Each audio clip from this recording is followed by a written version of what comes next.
Voilà, donc nous en sommes à ce point-là où nous avons une facture, un modèle de facture, nous avons une base de données qui référence tous nos produits, et nous avons demandé que dans la colonne désignation, le tableur n'autorise que les produits de notre base de données. Voilà. On peut les effacer, mais ce seront les seuls produits autorisés dans la colonne désignation. Maintenant, ce que nous aimerions faire, c'est que quand on sélectionne par exemple un aspirateur, eh bien Excel aille tout seul chercher la référence et m'inscrive la bonne référence de l'aspirateur qui se trouve dans la base de données produit, c'est-à-dire ici, et qui m'affiche aussi automatiquement le bon prix unitaire, et qui m'affiche aussi automatiquement le code de TVA de mon produit. Alors je vais demander, donc je vais mettre ici, et je vais demander à Excel, va me chercher le produit qui est écrit ici, dans la base de données produit, trouve-moi sa référence et mets-moi la référence dans cette cellule-là. Alors la fonction qui fait ça, c'est une fonction qui s'appelle recherche V, V comme verticale. Ça s'écrit comme ceci, je mets égal recherche V, j'ouvre la parenthèse, et là, Excel me demande, mais quelle valeur est-ce que vous voulez que je cherche? Alors moi je veux qu'il cherche le mot aspirateur qui se trouve dans cette cellule-là, dans la cellule B16. D'accord?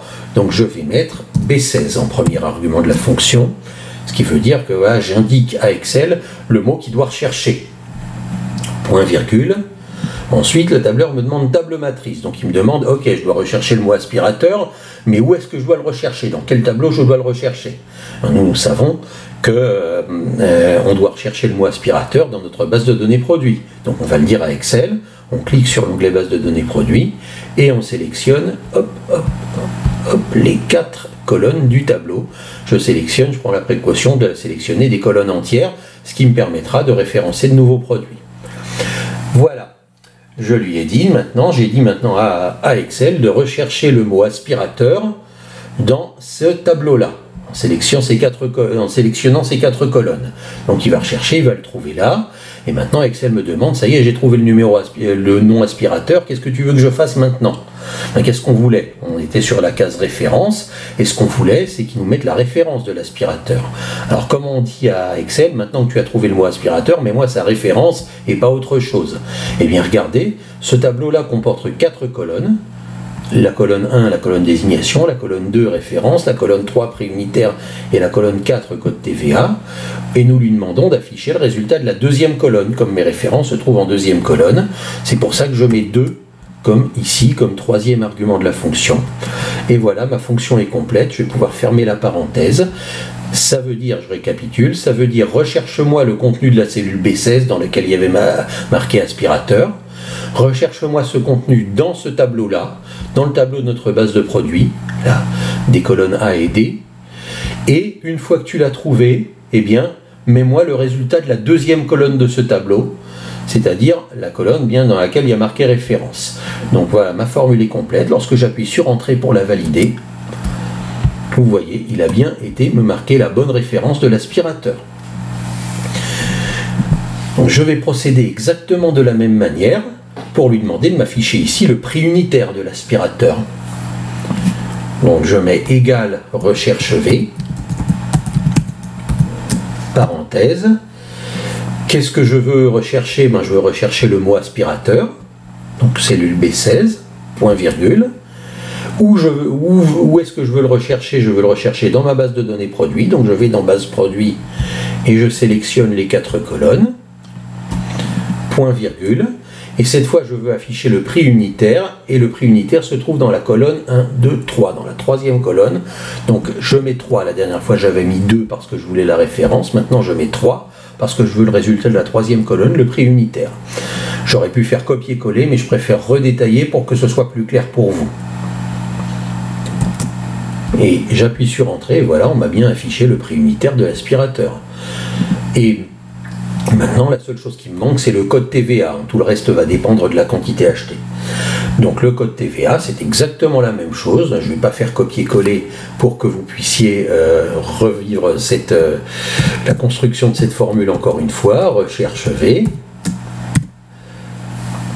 parenthèse. Je recherche quoi?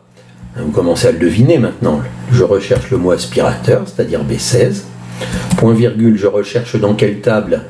Dans ma base de données produits, dans la table des colonnes A jusqu'à D. Point virgule. Et je veux afficher le code TVA qui se trouve dans la 4e colonne, donc je mets le numéro de colonne 4 à afficher. Et voilà mon code TVA. Alors c'est 0,2, ce qui correspond à 20%. Je n'ai pas dit ici de mettre en pourcentage. Je pourrais très bien dire aller sur accueil et appuyer sur pourcent pour remettre la TVA en pourcentage. Et je peux même afficher une décimale en plus parce que je crois que j'ai un code de TVA avec une décimale.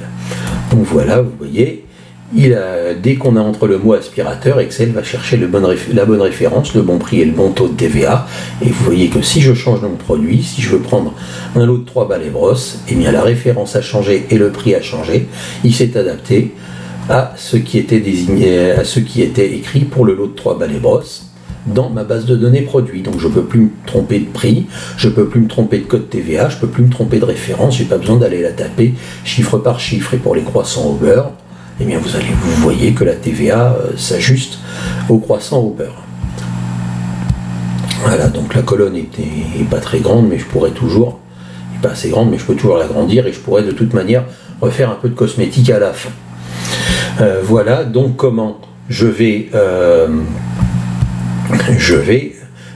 chercher, quand je tape ma facture, les produits dans la base de données produits et je récupère toutes les données sans avoir à les saisir moi-même et donc sans pouvoir faire d'erreur de saisie. Alors maintenant, je vais devoir faire ceci sur toutes les lignes. Sur toutes les lignes, je vais devoir dire, parce que maintenant, si je veux rajouter un aspirateur à mes croissants au beurre, là, il ne va pas me chercher la référence, le prix et la TVA, tout simplement parce que dans cette cellule-là, je ne lui ai rien dit. Donc il faut que je dise maintenant la même chose dans toutes les cellules de ma facture, jusqu'à la ligne des totaux, jusqu'à juste avant la ligne des totaux. Donc comment est-ce que je vais faire ? Alors je vais d'abord supprimer toutes les données parce que je ne vais pas acheter uniquement des croissants au beurre et je vais lui dire voilà, tout ce que j'ai rentré dans ces cellules-là, toutes les formules que j'ai rentrées, il faut les recopier jusqu'en bas. Voilà, et donc je refais le processus pour recopier jusqu'en bas. Vous sélectionnez toute la ligne. Vous avez ce gros carré vert là ici qui est la poignée de recopie. Vous la saisissez, le curseur devient comme ceci une croix noire. Et vous faites glisser en maintenant la souris appuyée jusque là où vous voulez recopier les formules. Et vous voyez, toutes les fonctions recherche V ont été recopiées dans toutes les lignes. Et maintenant, dans n'importe quelle ligne, si je rentre un produit, je vais avoir son code qui va s'afficher automatiquement tout au long de ma facture.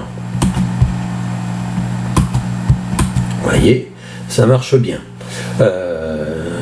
Voilà, maintenant je vais devoir ensuite calculer moi-même la quantité, le prix hors taxe et le prix toute taxe comprise pour pouvoir faire les totaux et dire au client ce qu'il doit payer. Donc ça, je vais faire ça dans la prochaine vidéo.